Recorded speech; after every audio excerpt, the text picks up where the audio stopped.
Hey man, here's a quick presentation on de Moivre's theorem and then an example problem using de Moivre's theorem. And remember what we've done so far is talk about complex numbers and polar form of complex numbers and what's a good reason for putting complex numbers in polar form so we can more easily take powers of complex numbers, so we can take roots of complex numbers, and also this will help us solve polynomial equations. So let's get to what is de Moivre's theorem, and since I don't have much time, I'm going to talk a little bit quickly, but you can always pause and rewind. So we know that we have a complex number that can be represented in polar form as r times the quantity of cosine theta plus I sine theta. Well, what if we want to square this complex number in polar form?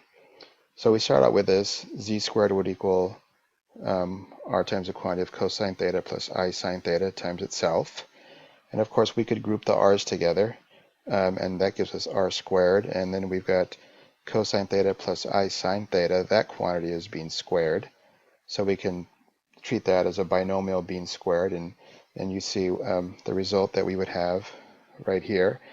And then if we notice that the last term is I squared, that turns into -1. So we've got this here. Now if we group cosine squared theta and minus sine squared theta, you may remember that that's really cosine 2 theta. And in the middle term here we have 2 sine theta cosine theta, and that's actually sine of 2 theta. So rewriting this, we can have z squared is equal to r squared times the quantity of cosine 2 theta plus I sine 2 theta. And notice that the exponent of 2 in the z also appears as an exponent of 2 for r, and it appears as a coefficient for theta, for the angle. This is a pattern that you will see, and it's not at all a coincidence. And just in terms of vocabulary, remember r is the absolute value or modulus of the complex number, and theta is called the argument of the complex number. So there's z squared. What happens if we take z cubed? Well, without showing all the steps, what would happen is we would get z cubed equals r cubed times the quantity of cosine 3 theta plus I sine 3 theta. And again, the 3 is there, the 3 is there as exponents, and it shows up as coefficients for theta. Z to the fourth would be r to the fourth cosine 4 theta plus I sine 4 theta.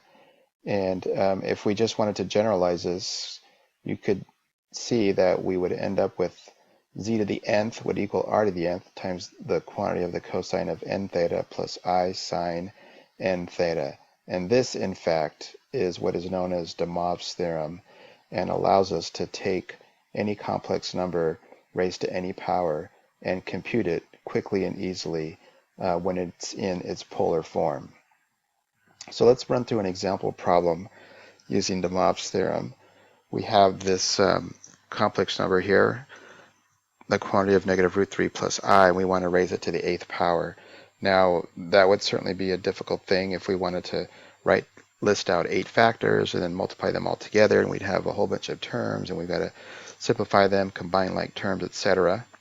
Or we could use the binomial theorem, and that would still be a long, involved process as well. But it turns out the most efficient way to do this is to convert this number into complex number into polar form and then apply de Moivre's theorem. So we first need to figure out what r is if we want to convert this into its polar form, and you can see that the r will have a value of 2, and then the tangent of theta is going to be b over a, and that's 1 over -√3, which is -√3 over 3, and that puts us in the second or fourth quadrant.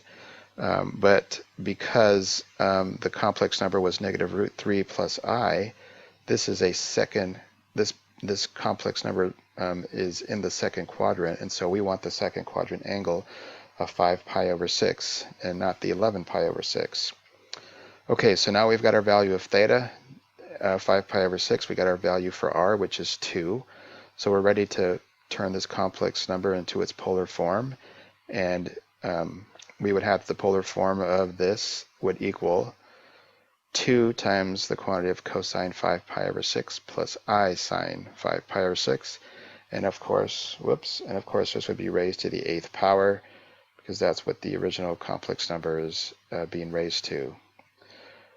All right, now remember that de Moivre's theorem looks like this. Z to the n equals r to the n cosine n theta plus I sine n theta. And in our problem here, n is 8, r is going to equal 2, and of course theta is 5 pi over 6. So if we substitute those values into de Moivre's theorem, we end up with z equaling 2 to the 8th times the quantity of cosine 40 pi over 6 plus I sine 40 pi over 6. 2 to the 8th is 256, and 40 pi over 6 reduces to 20 pi over 3.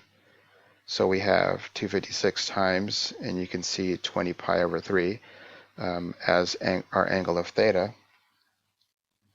Now 20 pi over 3 clearly is more than one trip around the unit circle, and all we really need to do is figure out what the reference angle is for 20 pi over 3.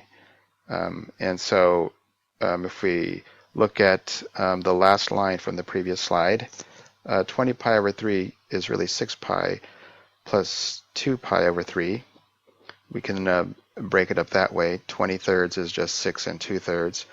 So 6 pi is 3 times around the unit circle, and we'd have 2 pi over 3 left over. And so we can view 2 pi over 3 as really an angle of 2 pi over 3, because they're coterminal angles, 2 pi over 3 and 20 pi over 3. I think a couple minutes earlier I mistakenly said reference angle, but really I wanted to figure out what the coterminal angle was for 2 pi over 3. And so let's use a value of 2 pi over 3 for theta, and our complex number now looks like this. After it's raised to the 8th power, 256 times the cosine of 2 pi over 3 plus I sine 2 pi over 3. And these are special angles, so we should know their trig values.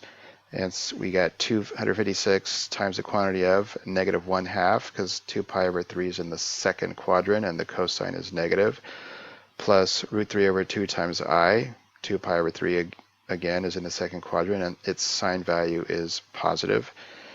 And this is actually the product of the original complex number raised to the 8th power. If we wanted to distribute the 256 all the way through, we would have as our final answer the quantity of -√3 plus I to the 8th is just -128 plus 128I √3.